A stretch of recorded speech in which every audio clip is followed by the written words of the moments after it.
Marissa Collins entered the world on a gray October morning in Knoxville, Tennessee, but the moment she arrived, no one reached for her with joy. Her mother, Sheila Lane, was barely 17 and already worn thin by the consequences of a life lived too fast. Responsibility had never been part of her vocabulary. Stability wasn't something she had ever seen, let alone offered. And the tiny, squirming infant placed on her chest felt less like a miracle and more like a misstep she was desperate to erase. Sheila never knew the father. She never tried to. The months leading up to Marissa's birth were filled with late-night parties, shifting apartments, and a rotating cast of people who drifted in and out of her life without leaving names behind. When the baby arrived, Sheila stared at her with a flat, exhausted expression. The child cried, Sheila sighed. The nurses waited for a flicker of maternal instinct that never came. For the first few years, Marissa lived in an environment no child should ever remember. The small apartment in East Knoxville was cluttered, noisy, and rarely clean. Sheila treated motherhood like a burden she had been tricked into carrying. She fed Marissa out of obligation, not tenderness, scolded her for crying, left her with neighbors when she wanted to disappear for the night. People came and went through the apartment, bringing with them smoke, alcohol, and a kind of heaviness that settled into the walls. It didn't take long for Sheila's own mother, Dorothy Lane, to intervene. Dorothy was a stern, practical woman in her 60s, shaped by a lifetime of working-class survival and an unwavering belief in self-discipline. When she arrived one afternoon and found Marissa sitting on a stained carpet beside an overturned bottle and a drifting television screen, Dorothy made a decision, not out of love, but out of certainty that Sheila would eventually lose custody and the child would be swallowed by the foster care system. Dorothy filed the paperwork herself. Within weeks, Marissa was living in Dorothy's small house on the outskirts of Knoxville. The legal adoption went through without resistance. Sheila signed the documents with almost no emotion, already planning her next move, her next boyfriend, her next escape. In Dorothy's home, Marissa at least had food, clean clothes, and safety. But affection was a luxury Dorothy never offered. She fed the child because it was required, clothed her because it was necessary, and demanded obedience because a girl who grows up wild ends up just like her mother. Love never entered the equation. There were no bedtime stories, no celebrations, no spontaneous hugs. Just rules, chores, schedules, and silence. As Marissa grew older, the emotional gap between them widened. Dorothy believed praise made children soft, so she withheld it. She assumed comfort led to entitlement, so she offered none. The child learned early to stay quiet, to avoid mistakes, to keep her emotions tucked away. When she cried, Dorothy told her to pull herself together. When she asked about her mother, Dorothy shook her head and changed the subject. Then, when Marissa was in middle school, tragedy reshaped the household again. Dorothy's husband, Marissa's adoptive grandfather, died suddenly from a heart attack on his way back from the hardware store. He had been the gentlest presence Marissa had known in that house, a man who smiled at her in passing even if he never said much.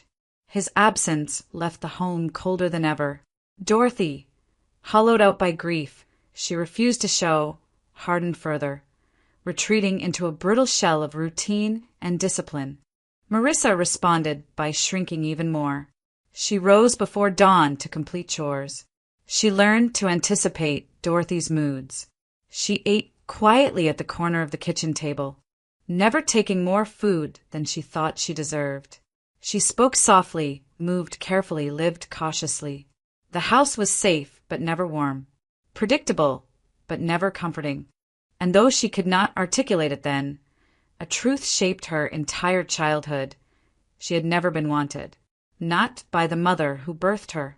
Not by the grandmother who raised her out of duty. Not by the world that seemed to move around her without noticing she existed. It was a beginning marked by absence, a hollow space where love should have lived, a foundation built on neglect, loss, and quiet endurance. A childhood that left Marissa believing that survival was something she had to earn, and affection was something she would never be allowed to ask for. Adolescence arrived quietly for Marissa Collins, without the bursts of curiosity or rebellion that marked other kids her age.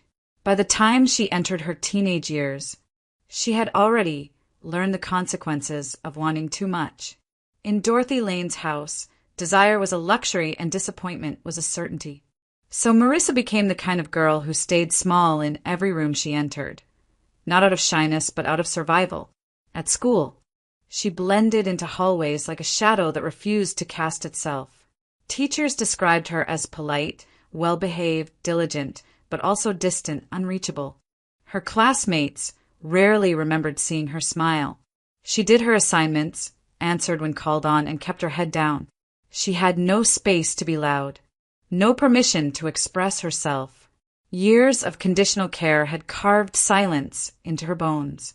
But even the quietest children have places where their minds wander. For Marissa, it was the lingering, fragile hope that her biological mother, Sheila, might someday return with something resembling stability. She imagined Sheila showing up with steady eyes, a real plan, maybe even arms open wide. A mother who would say she was sorry for leaving. A mother who would claim her. Reality was nothing like the picture she carried in her imagination. Sheila appeared only when her own life collapsed, when a roommate kicked her out, when her newest boyfriend disappeared, when rent was due and excuses ran dry.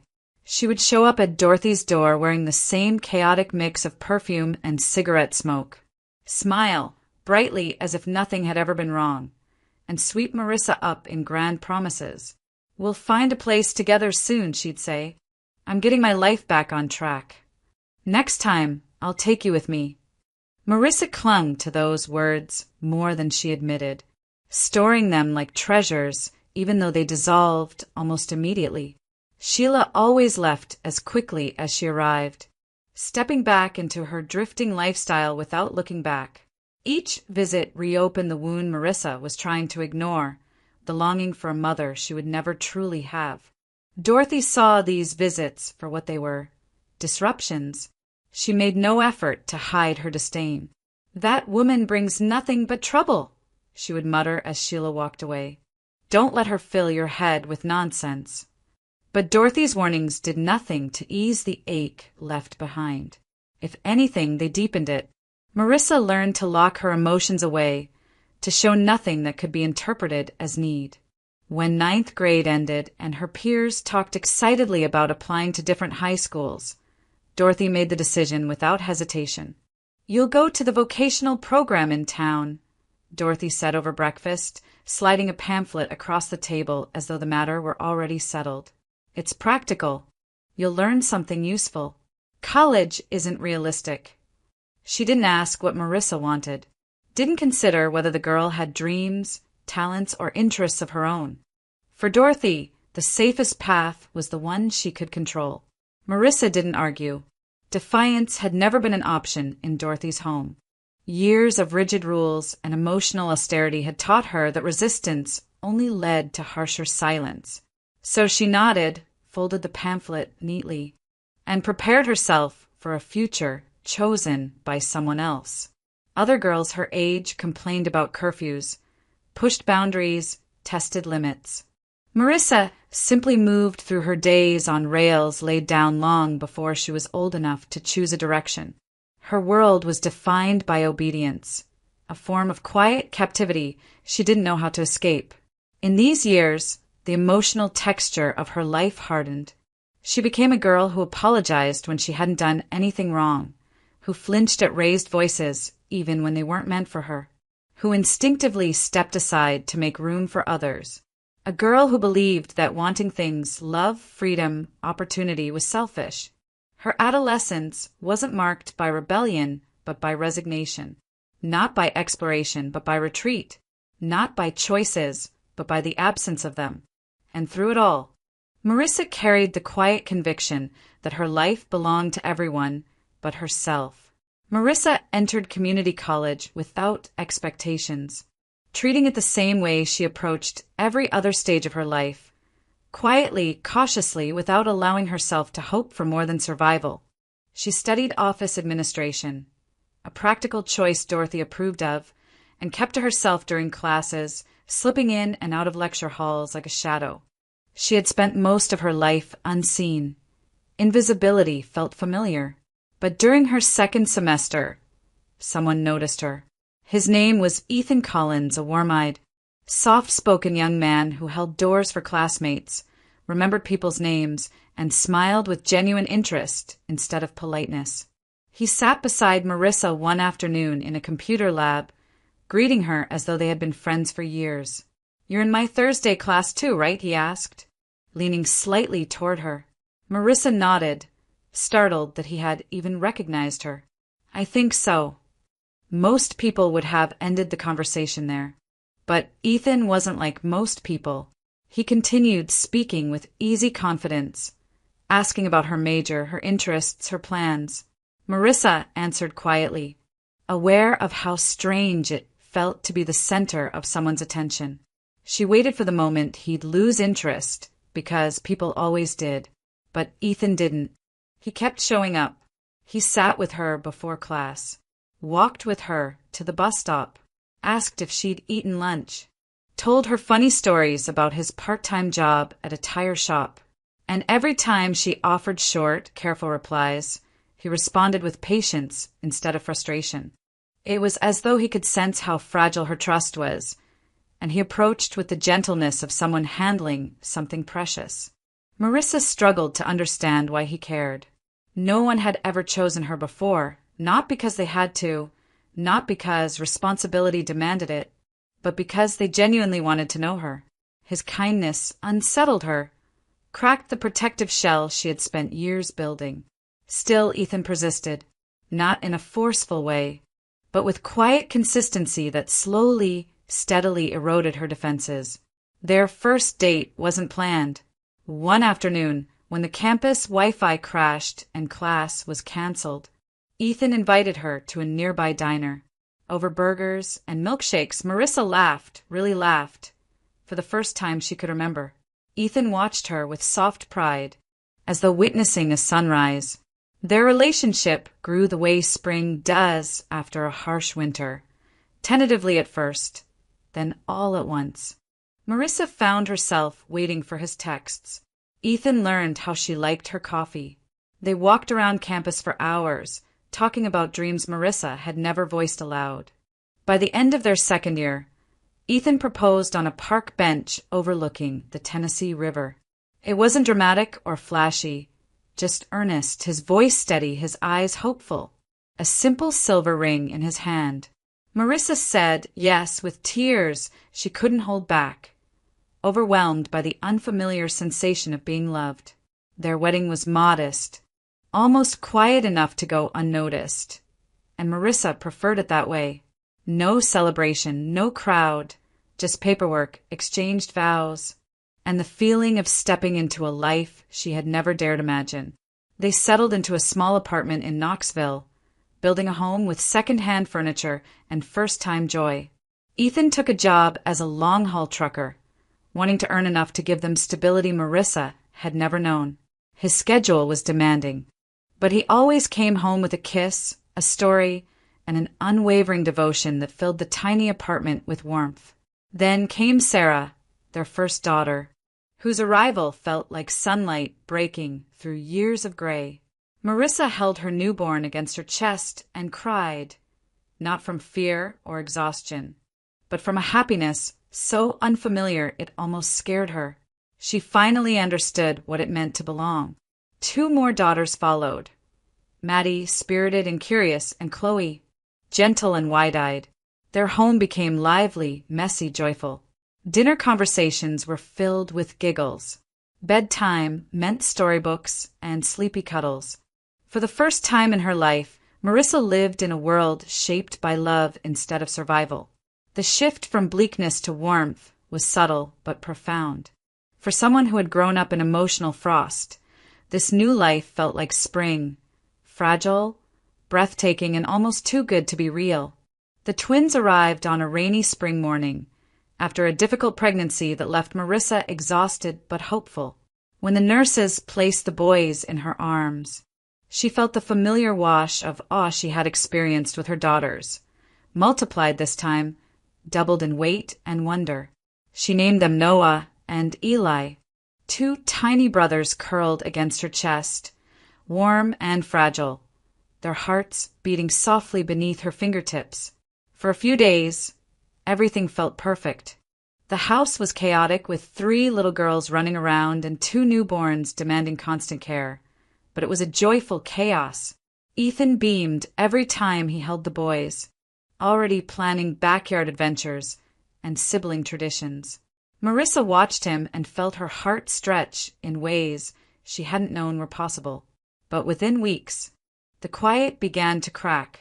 Eli wasn't feeding well. He tired quickly, breathing too fast, too hard.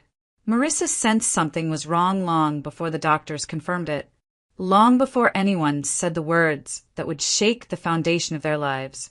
A severe congenital heart defect, complex, dangerous, requiring specialized surgery available only in major medical centers like Nashville or even farther. The pediatric cardiologist explained the condition in a calm, clinical tone. But Marissa heard only fragments. High risk, immediate intervention, very costly. Survival depends on surgery. She held Eli closer, trembling. The tiny boy slept in her arms, unaware of the battle waiting inside his chest. Noah cried in the stroller beside her. Sarah tugged at her sleeve, asking when they could go home. Maddie and Chloe pressed their faces against the fish tank in the waiting room. Marissa felt the world tilt. Ethan wrapped an arm around her shoulders, steadying them both. "We'll figure it out," he whispered. "I'll pick up extra routes. We'll save every dollar. I promise you we'll get him the surgery." His certainty kept her breathing. Ethan had always been the unshakable one, the steady anchor in every storm. She needed to believe him, needed to believe that hard work and determination were enough to overcome something as terrifying as this. But the cost estimates were staggering. Even with Tennessee Medicaid coverage for children, the out-of-pocket expenses, travel, lodging during hospital stays, post-operative care, it was more money than they had ever imagined having to find. Still, Ethan reassured her every night, rubbing slow circles on her back, telling her they would manage it somehow. Then came the catastrophe. It was a Tuesday morning, ordinary and unremarkable. Ethan kissed her goodbye before dawn, his truck rumbling softly as it pulled away from their apartment complex. Marissa soothed a fussy Eli back to sleep, made breakfast for the girls, and packed Sarah's lunch. When the phone rang, she expected it to be Ethan checking in, maybe joking about the early traffic on I-40. Instead, a stranger's voice introduced himself from the State Highway Patrol. There had been an accident. A semi-truck ahead of Ethan had lost control on a wet curve. Ethan had tried to brake, but the momentum, the rain, the weight of his load, none of it was forgiving. His truck rolled, metal twisting against asphalt. The cab crushed before emergency responders could reach him. He died at the scene. Marissa didn't scream. She didn't drop the phone. She simply stood there, frozen, with Chloe tugging her pajama pants, asking for cereal, and Eli whimpering softly in his bassinet. Grief didn't hit all at once. It seeped in slowly, like a cold rising through the floorboards. She went through the motions, identifying the body, signing forms, calling Dorothy, arranging the funeral she could barely afford. But inside, something cracked open, a cavern of fear, sorrow, and desperate uncertainty. Now she was alone. Alone with 5 children. Alone with medical bills. Alone with a baby whose life depended on a surgery she had no idea how to pay for. At night, when the children slept, Marissa curled around Eli and whispered promises she wasn't sure she could keep. She watched the rise and fall of his tiny chest, terrified of the moments when his breath faltered. Her grief was braided with terror, her mourning overshadowed by the brutal reality that survival, theirs and his, now rested entirely on her shoulders. The warmth that had once filled their home dissolved into something colder, sharper, and the fragile hope she and Ethan had built felt as though it had shattered overnight.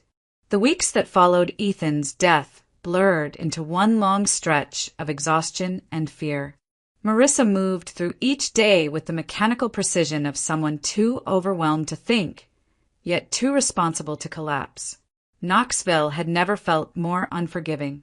Rent was due every month without mercy. Childcare costs doubled because there was no one to help, and Eli's medications, small bottles with long, frightening names, cut deeper into her budget than groceries. Every receipt became a reminder that survival had a price she could no longer afford. She developed a routine, not because it made life easier, but because it was the only way anything functioned at all. She woke before dawn to feed the twins. She dressed the girls, walked Sarah to school holding a stroller with one hand and Maddie's and Chloe's palms with the other. Then she hurried home to clean, to soothe, to count formula cans and diapers like someone rationing the last supplies in a storm cellar. Eli's breathing was always the background sound in her mind, a soft, uneven rhythm that kept her awake even after the house fell silent. His chest worked too hard for someone so small. Every gasp felt like a countdown. She applied for Tennessee Medicaid, hoping it would cover more of Eli's specialist visits. She filled out forms for SNAP, the Supplemental Nutrition Assistance Program, stood in line for TNF, temporary assistance for needy families, met with caseworkers who spoke kindly but kept repeating the same thing. These programs can help, but they can't cover everything. The surgery remained impossibly expensive, a mountain she had no idea how to climb. A social worker encouraged her to start a fundraiser. So Marissa created an online donation page with shaky hands, attaching a picture of Eli sleeping beneath a knitted blanket. She wrote a short description because anything longer made her cry. She checked the page every night. Some days there were $5, some days 10, never enough. Hope didn't disappear suddenly. It eroded grain by grain. Friends from community college messaged condolences, but offered little else. Everyone had their own bills, their own struggles. Dorothy visited once, sitting stiffly at the kitchen table, remarking that children were expensive even under the best circumstances. She never stayed long. She never held the twins. The loneliness of those months was a weight Marissa carried everywhere. She learned to ration time the way she rationed formula. Carefully, sparingly, with no room for error. She washed laundry at 2 in the morning. She skipped meals so the girls wouldn't see the pantry growing emptier. She bought diapers in the smallest pack, stretching them longer than she should have. Every decision became a calculation, but the worst moments came at night. After the children were finally asleep, Sarah curled in her blanket fort, Maddie and Chloe pressed together like matching spoons, Noah upright in his bassinet, Eli on a wedge pillow to help his breathing. Marissa sat alone at the edge of her bed. She stared at the unpaid bills on the dresser, hospital invoices, pharmacy charges, a fresh summary from the pediatric cardiology team estimating the cost of Eli's surgery, travel, lodging, and follow-up care. She folded the papers neatly, as if the order might somehow make them less terrifying. Then she cried quietly into her hands, never louder than a whisper, because the children needed her strong, because there was no one to hold her while she fell apart, because tomorrow she had to get up again and again and again, in the daylight. She was a mother of 5 holding her world together with trembling hands, a woman who refused to break because breaking wasn't an option. She smiled for her daughters, cooed at the twins, did everything she could to make their small apartment feel safe. But inside, the despair grew heavier, thick, suffocating, relentless. Marissa prayed for a miracle she didn't believe would come. And as Eli's heartbeat fluttered beneath her palm each night, she wondered how much longer she could keep hope alive when reality was crushing her inch by inch. The call came on a Thursday afternoon, at a moment when Marissa's world felt impossibly small. Eli had been fussy all morning, his breathing uneven again, and the girls were restless from being stuck indoors.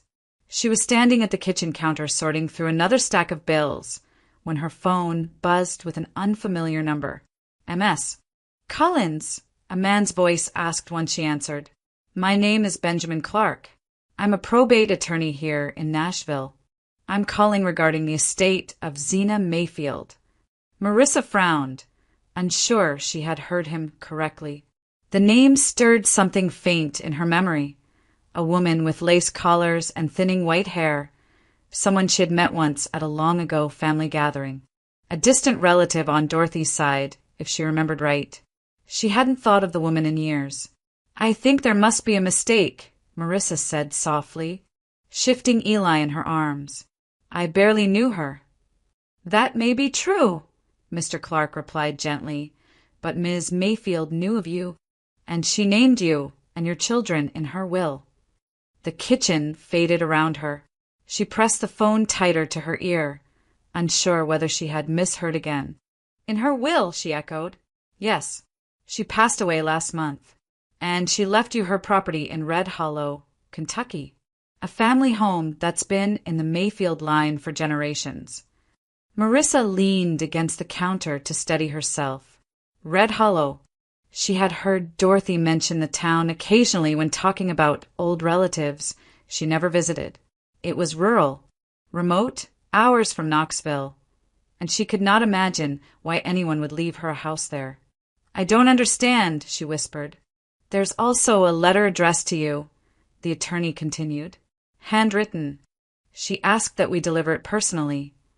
The thought of a letter, a message from someone who had thought of her intentionally, specifically, made her throat tighten.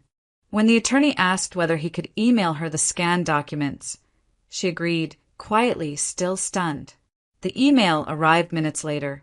Marissa opened the PDF on her cracked laptop. Scrolling past legal language she barely understood until she reached the section that mattered. I leave my home at 214 Willow Bend Road, Red Hollow, Kentucky, to my grandniece, Marissa Collins, and her children. Her breath caught. The home wasn't large, according to the inventory list, but it was fully paid for. No mortgage, no liens, no pending taxes beyond routine annual payments. A place she could live without draining every last cent. At the bottom of the document, a scanned image of a handwritten envelope appeared. For Marissa to be opened with hope. Zena. Her hands trembled as she clicked the next page. Zena's handwriting was neat and looping, the kind of script belonging to someone who still wrote letters instead of emails. My dear girl, I remember you from when you were small, quiet, serious, watching everything. I saw the way the world treated you, and I prayed someone would give you the safety you were never given. If life has been hard, I hope this home can be your beginning, not your ending. May you and your little ones find peace here. Zena Mayfield. Marissa covered her mouth, tears slipping past her fingers before she could stop them. The timing felt impossible, so precise, so undeserved, that she didn't know whether to cry harder or laugh in disbelief. A home, a roof she wouldn't have to pay rent for, a place to breathe, to regroup, to try again. It wasn't Knoxville. It wasn't convenient. It wasn't even practical. But it was something. And something was more than she'd had in months. That night, after the children were asleep, she spread the documents across her kitchen table. The numbers were ugly. Medical bills, rent notices, utility balances, overdue statements. Then, beside them, the scanned deed for a house she had never expected to inherit. A miracle had arrived exactly as her world was falling apart. She didn't make a dramatic decision. There was no triumphant declaration. Instead, she looked at Eli's medications lined on the counter, at the tired faces of her girls asleep on the couch, at the quiet desperation that had become her constant companion. And she understood. They would move, not because it was ideal, but because it was their only chance. The drive into Red Hollow felt longer than the map suggested. Marissa guided the aging minivan through winding back roads, past miles of forest and open fields, while the rain turned the gravel paths into thick ribbons of mud. The children grew restless, the twins fussing in their car seats, the girls alternating between curiosity and complaint. By the time the tires finally crunched onto Willow Bend Road, exhaustion had settled deep in Marissa's bones. But when the house came into view, she inhaled sharply. It sat on a small rise surrounded by tall trees, their branches forming a loose canopy that filtered the fading light. The paint was weathered, the porch boards uneven, yet the structure stood proudly, as if holding decades of stories within its walls. A narrow chimney stretched upward like an old spine, and wide windows reflected the soft gray sky. It was old, clearly old, but sturdy in a way that whispered endurance rather than decay. She parked beside the porch, unbuckled Eli and Noah, and stepped onto the creaking boards with a mixture of hope and fear. Inside, the air smelled of cedar, age, and something else, something warm. The house had been closed for months, yet it didn't feel abandoned.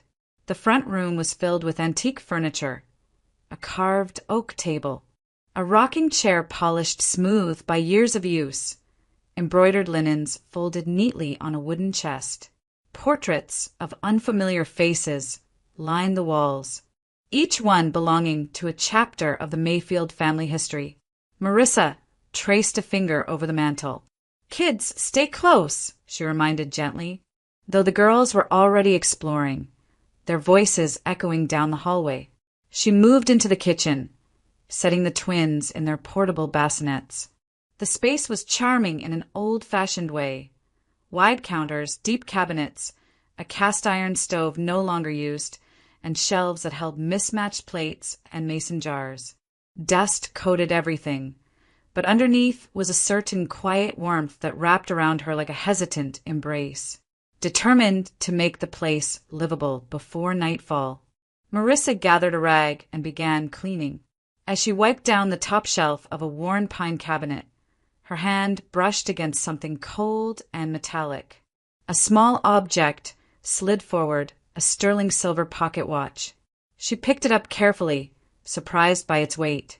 The cover was smooth, etched with delicate scrollwork that shimmered beneath the dirt. When she thumbed the clasp, the watch sprang open with a soft click, revealing hands frozen at a precise time and a face slightly yellowed with age. But it was the engraving on the inside cover that made her breath still.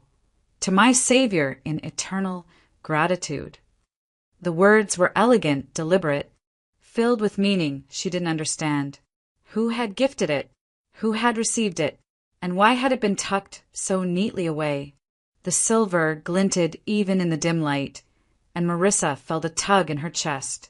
Something this old and finely crafted had to be worth money. Maybe a lot of money. Enough to cover part of Eli's surgery? Enough to give them a chance? For a moment, hope surged, but she pushed it down. She knew nothing about antiques. She didn't know its value, or if selling it was even the right thing to do. But the thought lodged itself in her mind, stubborn and bright. As she stood there turning the watch in her hands, a soft shiver traveled down her spine. The air felt different, charged, as though someone had just walked through the room. Marissa glanced behind her. Nothing. Yet Eli, lying in his bassinet, stared intensely at the far corner of the kitchen, his small chest rising and falling in slow, steady breaths. Noah did the same, their tiny eyes fixed on a place where nothing visible stood. Marissa swallowed, suddenly aware of the house's silence, of its age, of the generations that had lived and died within its walls. But the sensation wasn't frightening, just strange. Like the whisper of a presence, too gentle to unsettle, she exhaled slowly, brushing a thumb over the inscription again. This house had been entrusted to her. This watch had been left behind. And somewhere beneath the dust and stillness, she sensed a story waiting to be uncovered. The house was silent when the knocking began. Marissa woke with a start, her heart hammering as she pushed herself upright on the old sofa where she had finally drifted off. The room was dark, save for the faint glow of moonlight filtering through the lace curtains. She listened, breath held tight in her chest. A second round of knocks echoed through the house. Loud, insistent, almost desperate. For a moment, fear rooted her in place. They were miles from town, surrounded by forest and empty fields. No neighbors nearby. No reason for anyone to come this late. But then she heard nothing. No movement from the children's bedroom. No startled cries. No shifting from the twins. They slept as peacefully as if the house had been silent all along. Marissa stood slowly, pulling her sweater tight around her as she crossed the creaking floorboards. The knocking came again, gentler this time, as though whoever stood outside had grown tired or patient. Her hand trembled when she unlocked the door. When she pulled it open, cold night air rushed in, along with the sight of an elderly man standing on the porch. He was thin, almost fragile, with a posture softened by time. His gray hair hung in wisps beneath a worn hat, and deep lines traced his face like rivers etched by decades of weather. But his eyes, clear, steady, strangely familiar, met hers with warmth rather than threat. "Evening, Miss Collins," he said kindly, as though greeting someone he had known for years. "I hope I didn't scare you none." Marissa swallowed. I'm sorry, but do I know you?" The old man smiled, slow, gentle smile that softened every edge of his face. "Name's Isaiah Mayfield," he said. "This here was my family's home long before your great-aunt Zena got to tending it. Thought I'd stop by, see how you and the little ones were settling in." Isaiah Mayfield. The name struck her like a soft blow. It was one she recognized from the photo album upstairs, the sepia photograph labeled Isaiah Mayfield, 1973. A man whose eyes looked uncannily similar to the ones staring at her now. But that was impossible. The photo was decades old. Dorothy had mentioned he'd been gone a long, long time. Yet the man on her porch stood solid and breathing, dusted with moonlight, waiting patiently for her to invite him in. For reasons she couldn't explain, Marissa stepped aside. "Come in," she whispered. Isaiah removed his hat, wiping his boots politely before crossing the threshold. The moment he entered, the house felt warmer, as though recognizing him. He glanced around with affectionate familiarity. "Zena took real good care of this place," he said. "She had a soft heart, even if she didn't show it much. Shame she didn't get to see you grow up." Marissa motioned toward the kitchen. "Would you like some tea?" "I'd be mighty grateful," he said, settling into a chair at the old wooden table. She boiled water on the stovetop while he watched with quiet interest, his hands resting neatly in his lap. When she placed the tea in front of him, he wrapped his fingers around the mug like someone savoring a memory. "You found the watch, didn't you?" he asked softly. Marissa froze. "Yes, I did." Isaiah nodded, his gaze gentle. "That silver piece has traveled a long way. Belonged to a man who near lost his little girl to the river's current back in '49. I pulled her out just in time, and her daddy gave me that watch with tears in his eyes, said it was for a savior, but I never thought of myself as one."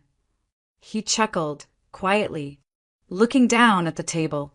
"Thing is," he continued, "gifts like that don't stay with us forever. They move where they're needed. That watch wasn't meant to gather dust in a drawer. It was meant to save another innocent life someday." Marissa felt her throat tighten. She said nothing, afraid her voice might break the fragile calm that filled the room. Isaiah went on, telling stories of the Mayfield family, of corn harvests and winter storms, of weddings in the backyard and laughter echoing through these very walls. His words flowed like warm honey, soothing her in a way she had never expected.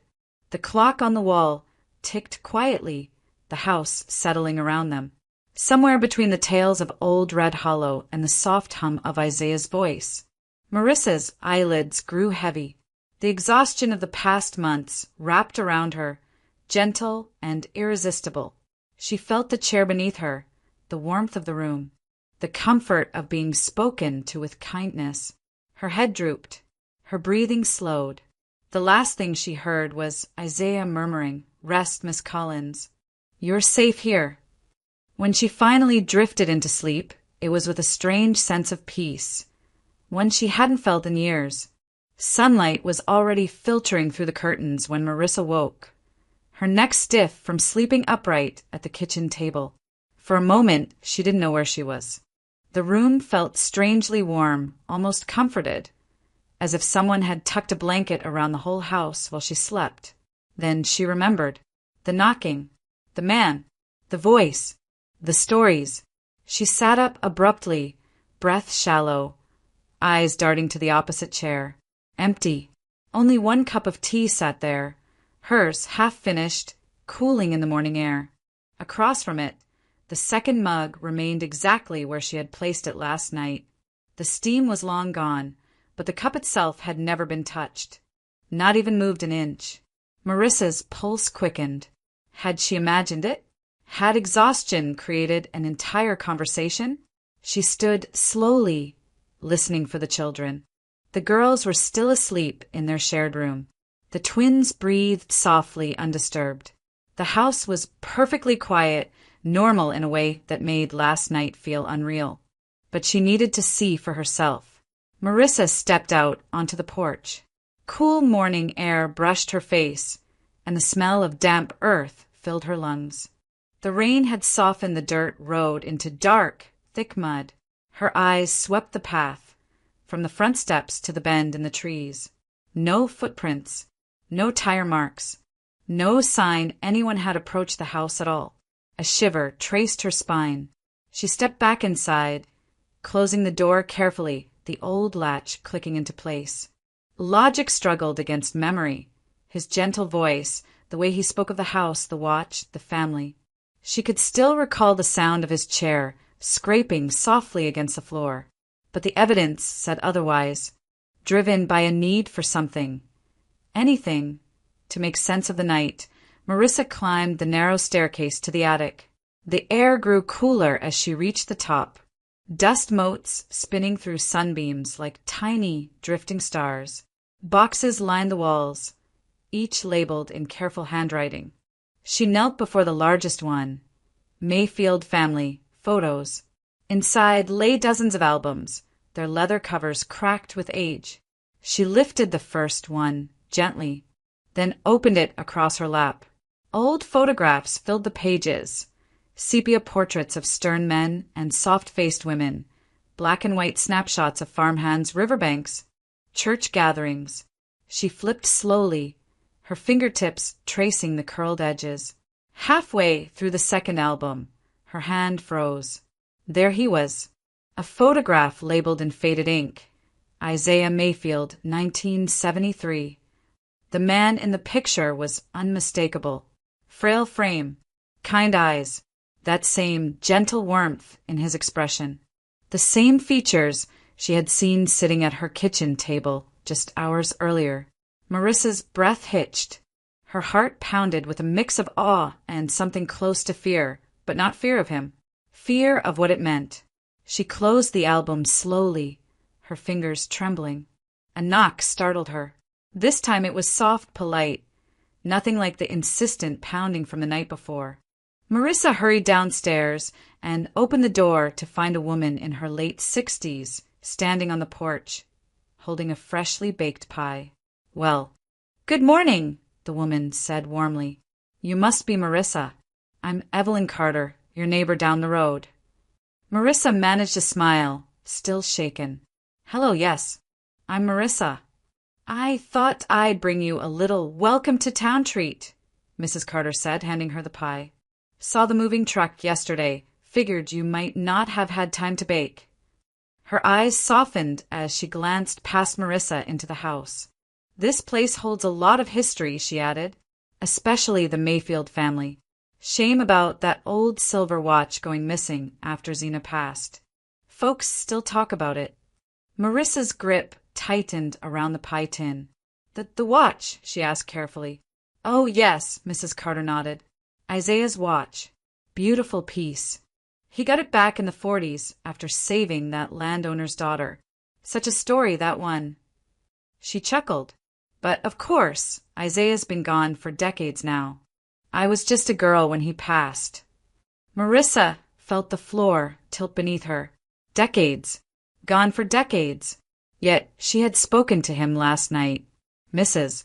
Carter chatted a bit longer before heading home. Unaware of the storm she had stirred in Marissa's mind.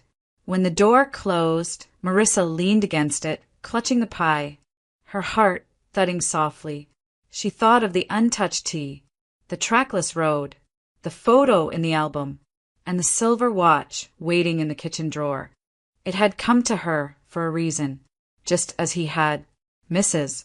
Carter returned the following afternoon with a basket of preserves and the easy warmth of someone who had spent her whole life in a town where neighbors mattered.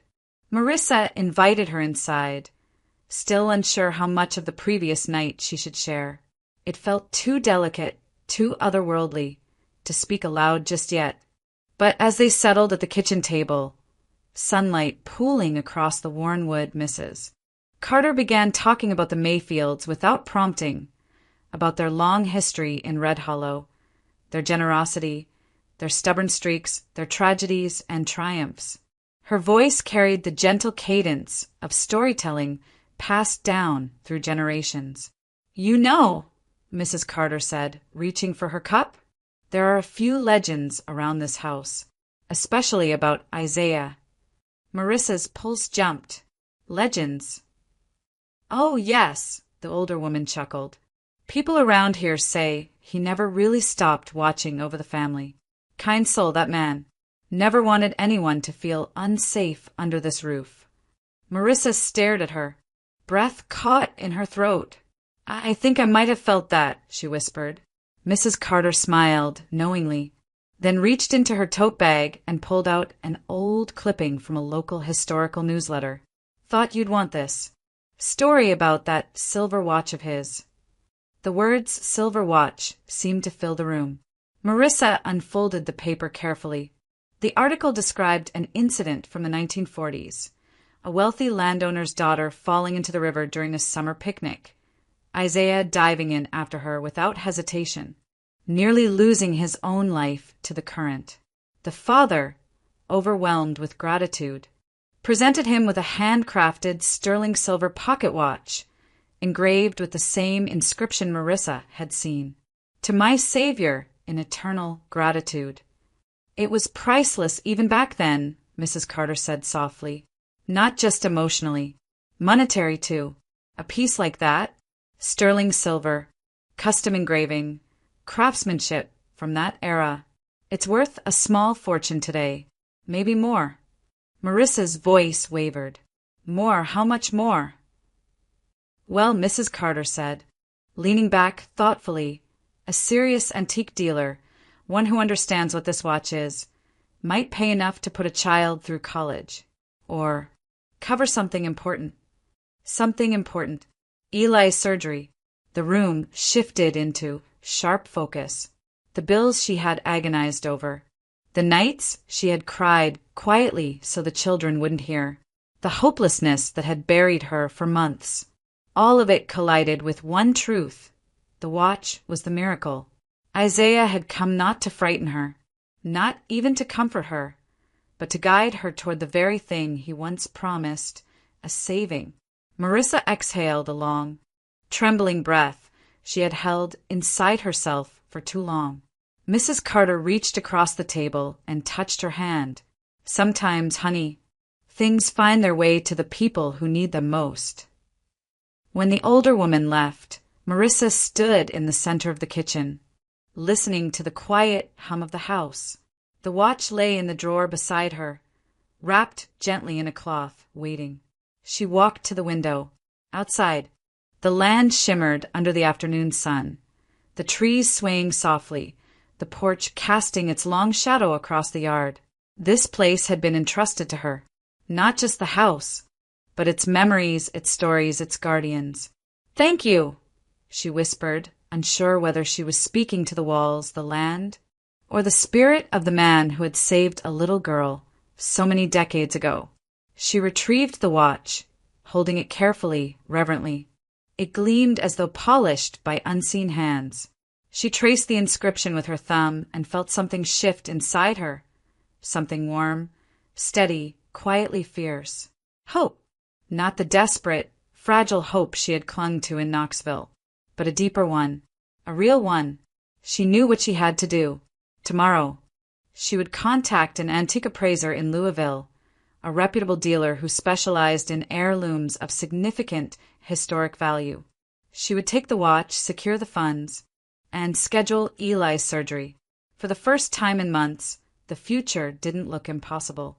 That night, after the children fell asleep, Marissa stepped onto the porch. The moon hung low between the trees, silver and soft. She felt a presence, not frightening, not even visible, but reassuring, as if someone stood quietly nearby. "Thank you." "Isaiah," she whispered into the cool air. No wind answered. No voice replied, but the house seemed to settle around her, peaceful and protective, as though acknowledging her gratitude. The ending was not victory, not yet, but it was hope, quiet, steady, and finally within reach. And for the first time in years, Marissa allowed herself to believe that tomorrow might be better than yesterday.